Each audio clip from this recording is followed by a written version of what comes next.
ఇటీవల అంటే 24వ తేదీ వైఎస్ఆర్ కాంగ్రెస్ పార్టీ రాష్ట్ర అధ్యక్షుడు మాజీ ముఖ్యమంత్రి జగన్మోహన్ రెడ్డి గారి ఆదేశాల మేరకు కర్నూలు జిల్లా కౌతాలం మండలంలో బదినేహాల్ గ్రామంలో జరిగిన లాకప్ డెత్కు సంబంధించిన గంగమ్మ అనుమానాస్పద మృతిపైన నిజ నిర్ధారణ కమిటీలో సభ్యులుగా సాకే శైలజానాథ్ గారి నేతృత్వంలో న్యాయవాదులం అందరం కలిసి అక్కడికి వెళ్ళడం జరిగింది. ఆ గ్రామంలో పరిస్థితులు గమనించిన తర్వాత ఈ రాష్ట్రంలో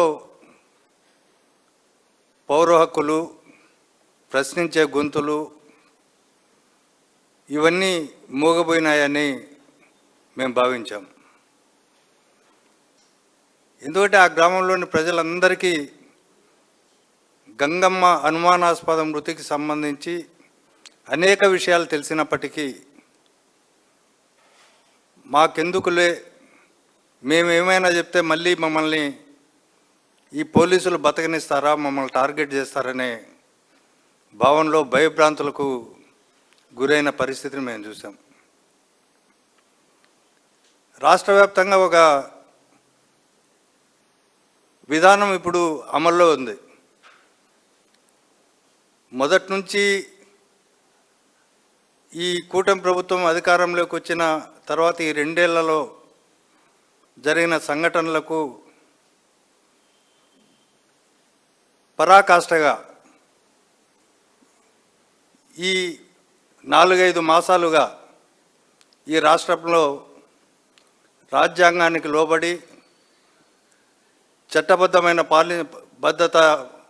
పాలన అందించాల్సిన పాలకులు, అదేవిధంగా పోలీసులు దాన్ని అతిక్రమించి వాళ్ళే భక్షకులుగా తయారైన సందర్భాన్ని మనం చూస్తున్నాం. దాదాపు చాలా లాకప్ డెత్తులు జరిగాయి ఈ రాష్ట్రంలో. తర్వాత పోలీసుల హింసలు తట్టుకోలేక సెల్ఫీ వీడియోల ద్వారా వాళ్ళు సూసైడులు చేసుకొని, ఆత్మహత్యలు చేసుకొని లోకానికి చాటి చెప్తా ఉన్నారు, మేము కేవలం ఈ రాజకీయ నాయకులు, అధికారంలో ఉన్న రాజకీయ నాయకులు, పోలీసుల బాధలు భరించలేక చనిపోతున్నామని. అంటే ప్రాణానికి ఎంత విలువ ఉందో ఈ పాలకులకు అర్థం కావట్లే. అందుకే ఈ రాష్ట్రంలో దేశంలోనే 26వ స్థానానికి శాంతి భద్రతల పరిస్థితి దిగజారిపోయింది అనే విషయాన్ని కూడా వాళ్ళు గుర్తుపెట్టుకోకుండా ఇప్పటికీ నిస్సిగ్గుగా, నిర్లజ్జగా వ్యవహరిస్తున్న ప్రభుత్వం ఇది.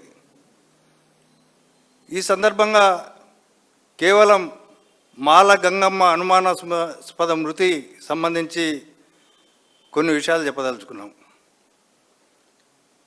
ఆమె ఒక సాధారణ ఎస్సీ మహిళ. ఆమె కొడుకు 2024లో కనిపించకపోతే, ఇంట్లోంచి పనికి పోయి మళ్ళీ తిరిగి రాకపోతే ఆమె పోలీసులకు కంప్లైంట్ ఇవ్వడం, పోలీసు కంప్లైంట్ ఇచ్చిన తర్వాత దాదాపు 5-6 నెలలు ఎటువంటి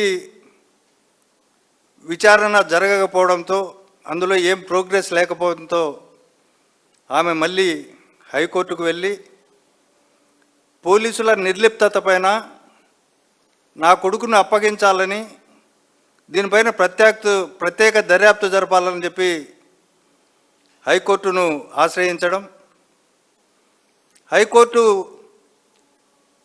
దానికున్న ఇంపార్టెన్స్ని, ఈ కేసుకున్న ఇంపార్టెన్స్ను గమనించి ఒక స్పెషల్ ఇన్వెస్టిగేషన్ టీంని ప్రభుత్వం వెంటనే ఏర్పాటు చేయాలని చెప్పి ఆ జిల్లాకు సంబంధించిన పోలీసు అధికారులతో కాకుండా ఇతర జిల్లా పోలీసు అధికారుల ఆధ్వర్యంలో ఇది నిర్వహించాలని చెప్పడం జరిగింది. ఆ విధంగానే సిట్ ఏర్పాటు చేశారు. సిట్ ఏర్పాటు చేసిన తర్వాత అసలైన కథ మొదలైంది. మాల గంగమ్మను ఆమెనే పోలీసులు పిలిపించుకొని నీ కుమారుని ఆచూకీ చెప్పమని చెప్పి, లేకపోతే ఆ అబ్బాయి హత్యకు గురైనాడని దానికంతా కారణం మీరే అని చెప్పి చెప్పాల్సి వస్తుంది. చిత్రహింసలు పెట్టి కస్టోడియల్ టార్చర్ చేసి దానికి బాధ్యురాలై పాపం ఆమె చనిపోవడం జరిగింది. ఆమె చనిపోతే పోలీసులు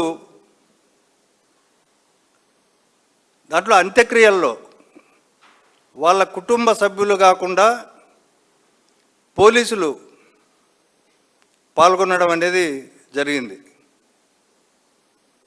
ఎందుకు పోలీసులు పాల్గొన్నారు అనేది ఇక్కడ ప్రధానమైన ప్రశ్న. మామూలుగా ఒక మహిళ అనారోగ్యంతో చనిపోతే, తర్వాత ఇంకొక చనిపోతే వాళ్ళ కుటుంబ సభ్యులు, వాళ్ళ ఊరి గ్రామ ప్రజలు, బంధువులు ఇట్లా పాల్గొంటారు. కానీ ఇక్కడ వాళ్ళ బంధువుల కంటే ఎక్కువ మంది పోలీసులు పాల్గొన్నారు. అదే కాకుండా ఆమె కుమార్తెతో ఒక కంప్లైంట్ తీసుకుంటారు కర్నూలులో. ఆ కంప్లైంట్లో ఎంత విచిత్రంగా ఉందంటే, నా తల్లి మాలగంగమ్మ వయసు 46 సంవత్సరాలు, మరణానికి గల కారణాలను దర్యాప్తు చేసి న్యాయం చేయవలసిందిగా కోరుతూ ఫిర్యాదు. గంగమ్మ కూతురు ఆమె ఇచ్చిండే కంప్లైంట్ ఇది.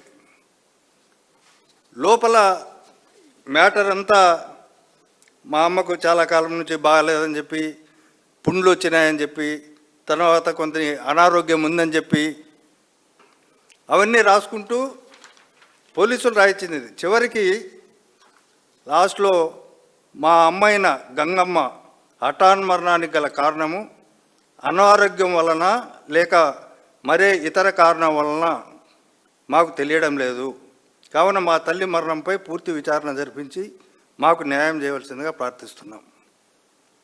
ఇది కూతురుతో కర్నూలు పోలీస్ స్టేషన్లతో ఇచ్చిన ఫిర్యాదు ఇది. ఇక్కడేమో దహన క్రియల్లో పోలీసులు పాల్గొన్నాం. దీనికి అనుగుణంగా ఇంకొకటి విచిత్రమైన ఇదేంటంటే, అదే రోజు 31/5/2026లో గంగమ్మ చనిపోతే అదో రోజు దర్గప్పని పోలీసులు ఆమె ప్రియుడు అని చెప్పి చెప్తున్నారు. దర్గప్ప అనే అతన్ని కూడా చిత్రహింసలకు గురి చేసి అతను కూడా చనిపోయే దశలో తీవ్రంగా హింసించిన తర్వాత మండల ఎగ్జిక్యూటివ్ మేజిస్ట్రేట్ ముందర హాజరుపరిచి ఆయనకి చెప్పి, అతను దర్గప్ప స్నేహితులు చెప్పారని, వెల్విషర్స్ ఏమని, నువ్వు నేరం ఒప్పుకుంటే మంచిది, ఎంఆర్ఓ దగ్గరికి పోతే నీకు న్యాయం జరుగుతుంది, లేకపోతే నువ్వు శిక్ష నుంచి తప్పించుకోలేవంటే అతను గాయాలతో, దానికి కూడా ఒక కారణం, 4 రోజుల క్రితం అతను పోలీస్ బైక్లో పోతూ స్కిడ్ అయ్యి ఒళ్ళంతా గాయాలైనాయని, పోలీసులు నన్ను ఎక్కడ పట్టుకుంటారని నేను ట్రీట్మెంట్ తీసుకోలేదని చెప్పి ఇంకొక కథ. అతన్ని తీవ్రంగా హింసించారు. అదే రోజు కోర్టుకు ప్రొడ్యూస్ చేశారు. చేసిన తర్వాత అతను జైలు నుంచి ఆ తగిలిన గాయాలకి సంబంధించి హాస్పిటల్లో జైలు అధికారులే పంపించి ట్రీట్మెంట్ ఇప్పించడం జరిగింది. అంటే ఒక తప్పును కప్పిపుచ్చడానికి తప్పుల మీద తప్పులు పోలీసులు చేస్తున్న వైనం. ఇందులో ఏది మళ్ళీ గంగమ్మ మృతికి బాధ్యురాలుగా దర్గప్పతో పాటు వాళ్ళ కూతురును కూడా నిందితురాలుగా చేర్చి పోలీసులు మమ అని అనిపించి దర్యాప్తు ముగించేసినట్టు కనిపిస్తూ ఉంది. కానీ ఇందులో చాలా ప్రశ్నలు ఉన్నాయి.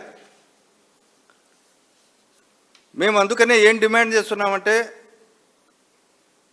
దీనిపైన స్వతంత్ర న్యాయ సంస్థతో సిబిఐతో కానీ లేకపోతే హైకోర్టు సిట్టింగ్ జడ్జితో కానీ హైకోర్టు పర్యవేక్షణలో కానీ స్వతంత్ర దర్యాప్తు సంస్థను నియమించి ఈ అంశంపైన విచారణ జరపాలని చెప్పి కోరుతున్నాం. అలాగే గంగమ్మ కుటుంబ సభ్యులు కూడా ఇవాళ అభద్రతా భావానికి లోనే ఎక్కడ మమ్మల్ని చంపేస్తారో అని తీవ్ర భయాలతో ఉన్నారు. ఎందుకంటే మేము ఆ రోజు ఆ గ్రామాన్ని సందర్శించినప్పుడు అంతకు ముందే ఉన్నారు వాళ్ళు 1 గంట క్రితం. మేము వస్తామని తెలిసిన తర్వాత పోలీసులు వాళ్ళని బయటకు పంపించేశారు. కాబట్టి వాళ్ళ కుటుంబ సభ్యులు కూడా భద్రత కల్పించాలని, అలాగే గంగమ్మ మృతికి బాధ్యులైన పోలీసు అధికారులపై చట్టపరమైన చర్యలు తీసుకుంటూ ఆ కుటుంబానికి ఆర్థిక సహాయం చేయాలని చెప్పి ఈ సందర్భంగా ఈ ప్రభుత్వాన్ని డిమాండ్ చేస్తున్నాం.